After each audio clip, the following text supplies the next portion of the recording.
último fim de semana para fazer o imposto de renda. O prazo termina dia 30, quinta-feira, e não vai ser prorrogado. Até ontem, segundo o último balanço divulgado pela Receita Federal, 16 milhões e 500 mil contribuintes já tinham enviado as declarações, 60% do total. Este escritório em Belo Horizonte montou um esquema de plantão para fazer as declarações que chegaram de última hora. A preocupação de Ricardo é com o carro que comprou no ano passado.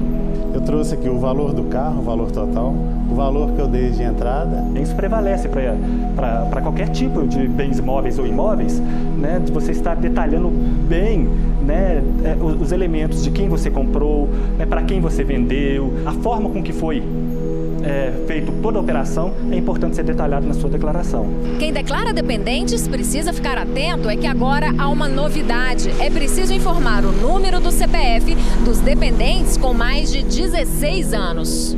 Antes, o número do CPF era exigido só para dependentes acima de 18 anos. A nova regra pegou de surpresa um cliente deste outro escritório, que tem um filho de 17. O cliente veio, não pôde colocar o filho dele como dependente porque ele não tinha CPF. Então ele teve que se dirigir à unidade da Receita Federal e providenciar um CPF para que eu pudesse usar esse abatimento. A equipe trabalha de plantão para entregar 600 declarações. O contribuinte que não juntou a documentação, ele tem que fazer de qualquer forma, faça com que tenha, porque depois do prazo tem multa. Então que ele faça, mesmo sem documento nenhum, passe em branco até o dia 30 e depois retifique a declaração.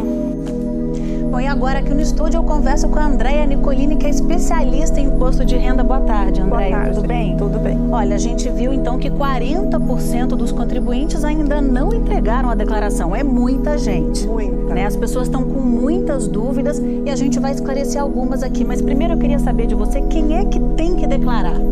Bom, regra geral, as pessoas físicas que tiveram rendimentos em 2014 acima de R$ 26.816,55, que tiveram rendimentos isentos ou não tributáveis acima de R$ 40 mil, ou que tiveram bens e direitos pelo custo de aquisição de valor igual ou superior a R$ 300 mil.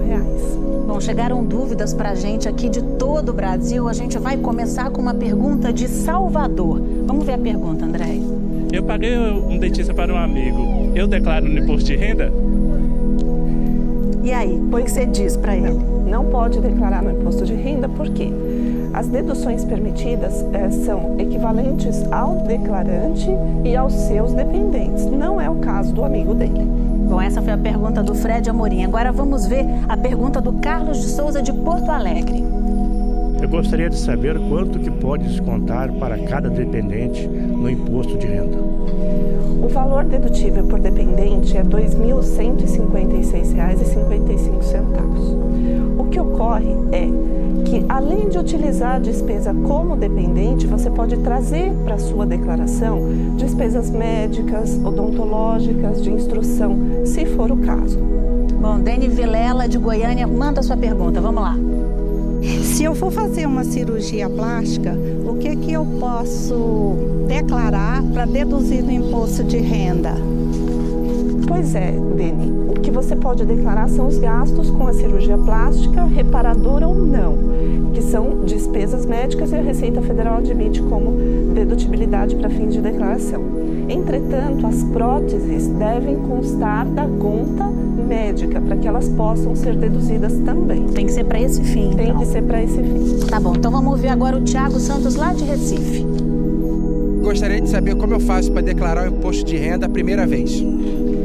Tiago, a declaração do imposto de renda na primeira vez funciona muito parecida como qualquer declarante durante os períodos em que ele fica obrigado a apresentar a declaração. Entretanto, alguns cuidados são necessários. Por exemplo, ele tem que avaliar quais foram os bens adquiridos durante o ano, se ele já tinha esses bens nos anos anteriores, para que ele possa relacionar tudo isso na declaração. Quanto aos rendimentos, não muda. Ele vai declarar como qualquer outra pessoa física. Bom, tem mais uma perguntinha, Andréia, de Salvador, da Yara Santos. Vamos ver. Quero saber se eu posso declarar minha sobrinha no imposto de renda. Infelizmente não, Yara. Sobrinhos não são considerados dependentes legais, exceto se tiver a guarda judicial. Então vamos para o Manuel Braga, lá de Goiânia. Diga, Manuel. A minha dúvida é o seguinte, se eu comprei um veículo no consórcio, se eu declaro total ou parcial? Essa é uma dúvida que muita gente tem, né, André? Muita gente tem, especialmente em relação a bens adquiridos de forma financiada. Quando o bem adquirido de forma financiada, como é o caso do consórcio, ele vai pagando as parcelas. Se o consórcio já está contemplado, ele informa no caso, esse veículo na declaração de bens e direitos. E no campo situação em 31/12/2014, as parcelas efetivamente pagas até essa data. Ele não deve reconhecer dívidas. Tá certo, vamos para Belém agora, vamos ouvir a pergunta da Tainá Moraes. Minha mãe sempre me coloca como dependente dela. Mesmo assim, precisa declarar imposto de renda? Não precisa declarar. Na verdade, nem pode, né? Se a mãe a coloca como dependente, a mãe já vai levar para a sua própria declaração as informações do declarante, que é a mãe, mais as informações da dependente, que é a filha. E aí, a filha não declara em separado. André, quais são os erros mais comuns que os contribuintes cometem? Pois é, existem vários erros, né? Mas assim, a gente pode relacionar aqui aqueles que são os mais comuns. Omissão de rendimento porque ele esqueceu que ele tinha determinado rendimento no ano. Por exemplo, fez um resgate de previdência privada, esqueceu, fez um único resgate durante o ano. Isso deve ser informado. Outra coisa, informa dependente e não traz os rendimentos desse dependente. É um erro bastante comum. Lançamento de despesas que não podem ser deduzidas e o contribuinte deduz. Então tem que avaliar se todas aquelas despesas que de fato ele teve se enquadram nas regras de possibilidade de dedução. E por último, em relação a erros mais frequentes, seria a atualização de bens na declaração de bens. André, e quem perdeu o prazo faz o quê? Quem perdeu o prazo vai ficar sujeito à incidência da multa.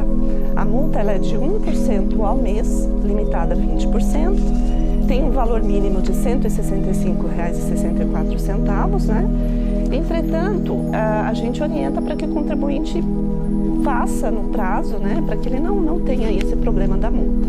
Obrigada, eu conversei aqui com a Andréa Nicolini, que é especialista em imposto de renda. Muito obrigada, viu, Andréa? Obrigada.